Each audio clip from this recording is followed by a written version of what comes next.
You know it. Here's Daniel Jeremiah talking about the relationship between, so McVay, obviously, and Stafford have a great relationship. Yeah. Daniel Jeremiah said something. Listen very closely here, Mr. Cowherd. Here we go. Stafford is the MVP of the league, but I don't think this is a 5-year runway they have there. They're this close to winning a Super Bowl. And everybody expects that whenever Stafford moves on, there's a decent chance that Sean McVay moves on.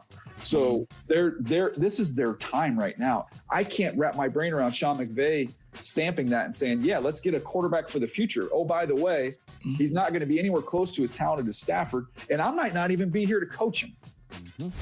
Yep. You could cross Ty Simpson off your wish list for the Rams. That's not happening. I love that insight from Daniel Jeremiah. Yeah. Would you agree or no? I think they're going to sign Stafford to a 2-year deal, and this year they're going for it. Trent McDuffie move. They've got to get a tackle. They've got to get a safety, preferably and another wide receiver, but they don't have a lot of needs. That's why I think they have one first-round pick left. I think Mekhi Lemon at USC solves their punt woes, punt returns. He's got great hands, and gives them a third target because Puka and Devontae Adams get dinged up. So their Lemon would make their offense, and a right tackle. I mean, literally, it was number 1 in the league last year. It would be flawless. I do think what was interesting, Jason, they gave up not only a first this year, they gave up a third next year. So the Rams next year have a first-round pick and a second-round pick, but they now don't have a third or a fourth. And you know they're going to be good, right? You and I both know the Rams will be good. So how do they go from the 28th, 29th, 30th pick to go get the future quarterback? You can't. Yeah. Because they now, that's why it's surprising. McDuffie, I'm not surprised they gave up a first or a fifth and a sixth. I'm surprised they gave up a third next year, because now they don't have a third or a fourth next year, and they've got just a second. Well, you're going to have to give up more than a second to go from the 29th, 30th pick to number 6. Yeah, so you'll have to move off players potentially, and they have the depth they could probably do it. But that was interesting to me, is that I get this year going all in, but I thought honestly, if they moved off Garoppolo, they would take picks and they would just say, put them in next year's class, which is very attractive to teams. So I don't think McVay is retiring. Well, I mean, listen, if they go to the Super Bowl next year, that will be 3 Super Bowl trips for him in what, like 7 or 8 years? Remember the one with Goff, then they won one with Stafford, and then they go to another one next year. That's a pretty great run, and he's almost walked away. Remember all this chatter? Is he going to go to a streaming service? Is he going to go to, do some studio work? There's been a lot of that. This guy runs hot, Colin. He's all in. And then he was close to stepping away. Come on, you give me another Super Bowl, I think he's out. And I think Kingsbury would be a great fit there. But these people that work at lug nut factories or long haul truckers, they retire because that's a beatdown. Football coach making $15 million a year, loving what you do in your kind of cognitive prime, retire to what? Well, all right, let's dive into this, because this is a conversation I am genuinely thrilled to have. And when I say I'm excited, I don't just throw that phrase around to hype up a video. I'm not one of those creators who starts every episode with, "This is going to be an amazing video," when I have no idea if it will be. I mean it. You can take this one to the bank. Interestingly enough, we recently had a related discussion about Puka Nacua. He went on a podcast and talked about retirement.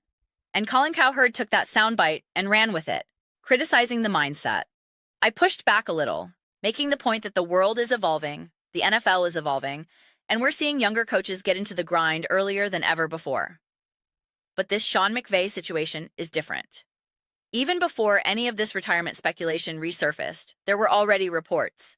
Yes, some of it was the usual song and dance about him potentially leaving coaching for a massive broadcasting deal, something in the range of $100 million or even $200 million to join a streaming service.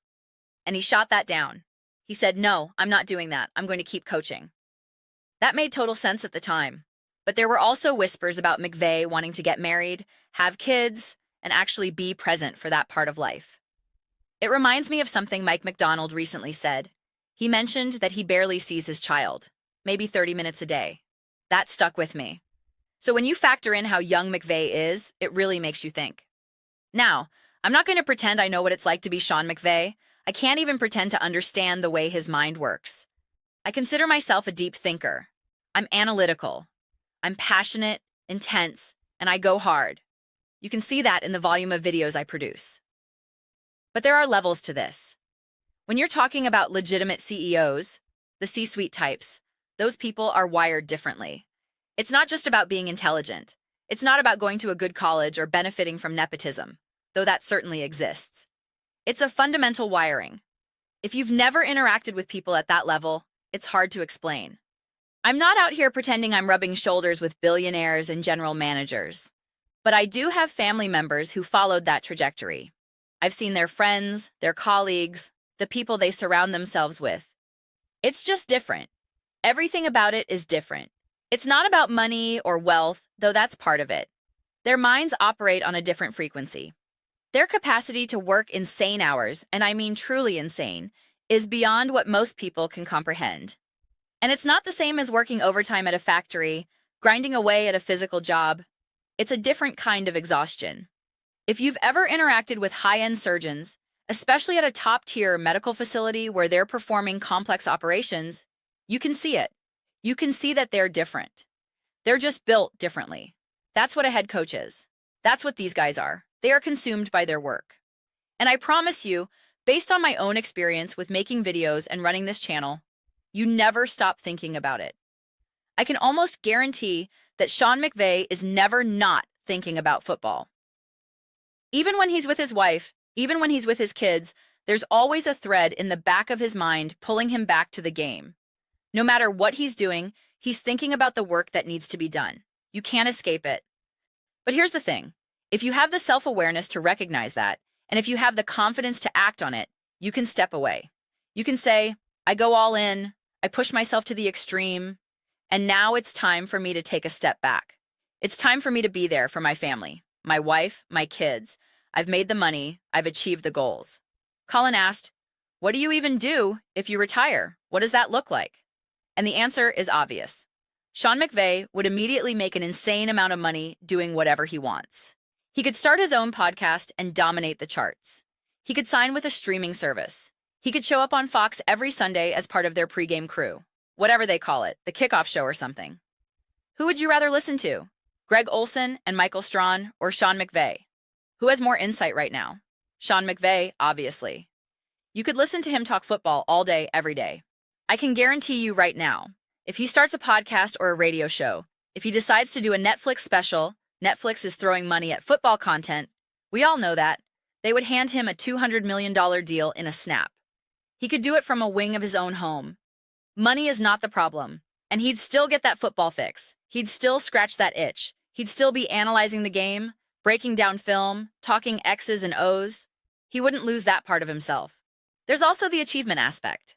When you're in an achievement-based profession, and I mean truly achievement-based, like coaching in the NFL, there is a finish line. Colin makes shows and podcasts. I make YouTube videos. There is no ultimate accomplishment in what we do. There's no final boss. Even if I won an award, even if I got a massive contract, and universe, if you're listening, please feel free to offer me $100 million to keep making these videos. I just keep making them. It's a new season every year. You just keep going. There's no end. But when you're in a profession like McVay's, where the currency is Super Bowl wins, there is a sense of finality. You win one, you win another. And at some point, you look around and say, I achieved that. I did that. A part of you feels complete. Is there really that much difference between 2 Super Bowls and 4? People love to talk about legacy, about stacking rings, about chasing the ghost of Bill Belichick or Vince Lombardi. But for some people, it's not about that. Sometimes it's about saying, I made my money. I coached at the highest level. I'm 45 years old and I'm done. I'm stopping because I did it at the top. I am one of the greatest coaches to ever live. I don't need 7 rings to validate that. And you leave on your own terms. That's a powerful thing. You see this in other fields too.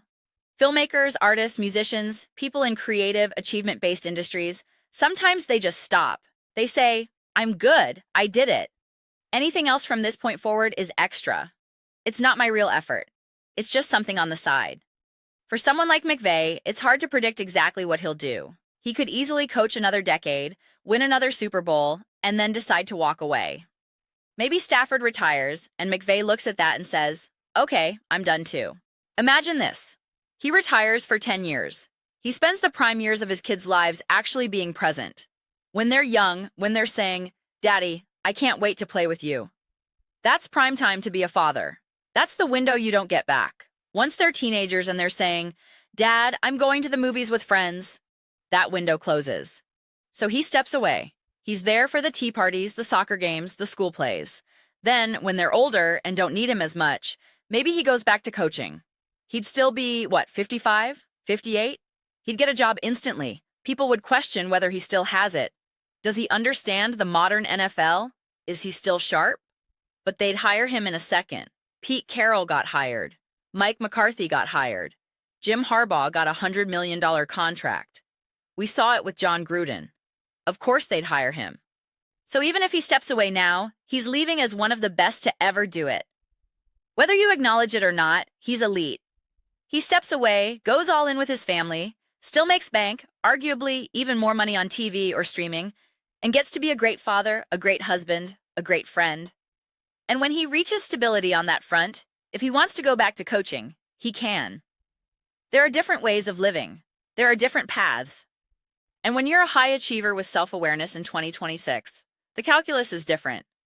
That's why we're seeing players retire earlier.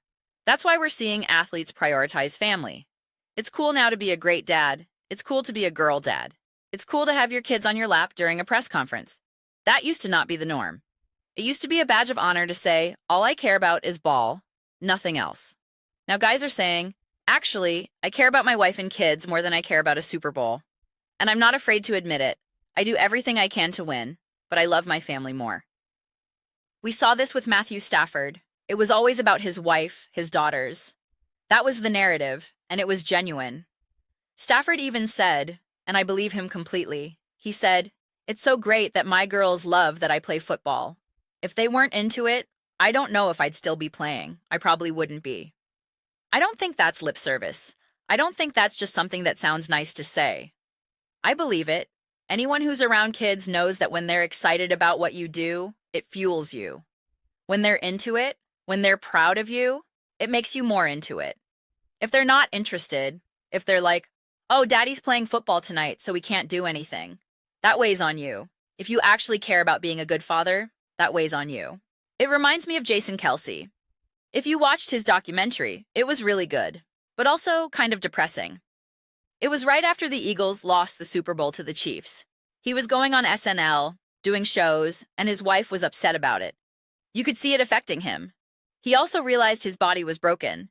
He couldn't squat down and play with his kids without pain. He didn't know what to do next. He was trying to figure out his identity. I think he mentioned wanting to be a farmer or grow grass or something. He was trying all these different things because he didn't know how to make it all make sense. Then he found the podcast, and it gave him new life. But it was a struggle. It all depends on what you care about, what you love, what matters to you. And I am a firm believer that multiple things can exist at the same time. You can absolutely positively go all in on winning Super Bowls, on being the best coach or player you can be, and still genuinely, deeply want to be there for your family. Sometimes those priorities pull against each other. Sometimes it's time to step away. Sometimes it's time to renegotiate the terms and conditions of the life contract, so to speak. I find conversations like this fascinating. The self-help, pursuit of happiness version of me, the part that believes the foundation of life is finding contentment, finding peace. Part of me wants him to retire. Because it would be such an amazing example of someone achieving so much and understanding that there's more to life. There's a quote I really like. If you can't trust the people who are actually doing it, if you can't learn from their advice, then who are you going to learn from? You're going to learn from someone who's never done it. They might be right, but if someone who's achieved the highest levels of success says, you know what? This isn't making me as happy as I thought it would, that's worth listening to. But the football version of me, the nerd, the fan, the content creator, does not want Sean McVay to retire. Are you kidding me? I want this guy coaching for another 20 years. I want to watch his offenses evolve. I want to see him adapt to new quarterbacks, new defenses, new eras. But the extra football nerd in me, the guy who makes videos, also thinks, actually, I want him to retire and start a podcast because then I can just regurgitate everything he says and defer to him. I'll be like, well, Sean McVay said Jalen Hurts is a good pocket passer. I don't know what to tell you. If you disagree with Sean McVay, that's on you. All jokes aside, of course I don't want him to retire. And if you're a Rams fan, you definitely don't want him to retire. I think Sean McVay is elite. I've said this loudly. Outside of Andy Reid, I want Sean McVay. Any team should want Sean McVay. If you factor in age, Andy's going to retire eventually. If there was a draft right now of head coaches, factoring in everything, who are you picking over Sean McVay? I'm a big fan of Matt LaFleur. Big fan of Kyle Shanahan, Liam Cohen, Ben Johnson, all of them. But sign me up for Sean McVay. I wouldn't bat an eyelash, 1,000%. Now, this could also just be posturing. This could be laying the groundwork for a future contract negotiation. That's what people thought last time. Everything's on the table. But even if none of it is on the table, even if it's already written in the stars, I still think it's an interesting conversation to have. The idea of being incredibly successful, wealthy, accomplished in an achievement-oriented industry, and then walking away, and the conversation that follows, that's meaningful. Hopefully, this rant made sense. I told you I was excited to have this conversation. Honestly, I could go on for another hour, because this is where life meets reality. This is where psychology meets reality. This is where the pursuit of external achievements meets internal fulfillment. The balance between competing and succeeding in your career versus being present for your family, your relationships, your own happiness. For me, personally, making these videos is, without a shadow of a doubt, the absolute utmost priority in my life. And sometimes I feel guilty about that. I think, you're working so hard, you're making all these videos, you're talking about community and connection. But what about dating? What about love? What about family? Are you choosing the wrong thing? I run the tape in my head. I imagine if I had the most successful YouTube channel in the history of the world, if I surpassed Mr. Beast, if I was making $1 billion a year, if everyone said, you're the smartest sports YouTuber out there, you're a genius, you're amazing. But I didn't have any of the other stuff. No good relationship with my parents, no marriage, no kids. How would I feel about that? And the answer is, I want that other stuff. I do focus on friends and family. I do focus on dating and building that aspect of life. But this is also really important to me. And honestly, having this makes me a better person. Better father, one day. Better son, better uncle, better brother, better husband, better boyfriend. It's all connected. Like I said when we talked about Travis Kelce and how his life has changed now that he's with Taylor Swift. If I'm married, if I have kids, if I have a little 4-year-old daughter who says, Daddy, come play with me, I'm probably cutting this video short. Thank you guys. Let me know your thoughts in the comments. I'll see you next time. And I'm running. I'm going to go lay on the floor and have a tea party. I'm going to play Mario Kart. I'm doing that in a heartbeat. I'll be spread thinner. I'll still work hard. I'll still make videos. I'll still do what I feel I need to do because I live for this. I live for these conversations. I live for talking sports. But it will be different. It certainly would be different. And that's just life. I hope this all made sense. Because like I said, I could go on for another hour. I feel like I could re-explain everything I just said in a completely different way. But yeah, this is when life hits reality. This is when life gets real. This is when you take a second and ask, what are we all doing here, man? Not to get too out there, but what are we all doing? Why do we wake up in the morning? Why do we go to sleep at night? What is this all about? Yeah, man, those are just my thoughts. I'd absolutely love to hear yours. What do you think about everything? About the universe? About the stars? About all of it? Let me know in the comments. I read every single one. Whether you agree with me or disagree, let's get some discussions going. Let's get into some fights. But ultimately, let's just have some fun. Please do consider subscribing. We're building an amazing community here, and I absolutely love having you as part of it. I want to build something we all feel connected to, something we're genuinely excited to be part of. I think we're well on our way. Don't forget to give this video a thumbs up. It really helps with visibility and the algorithm. Thank you so much. See you next time.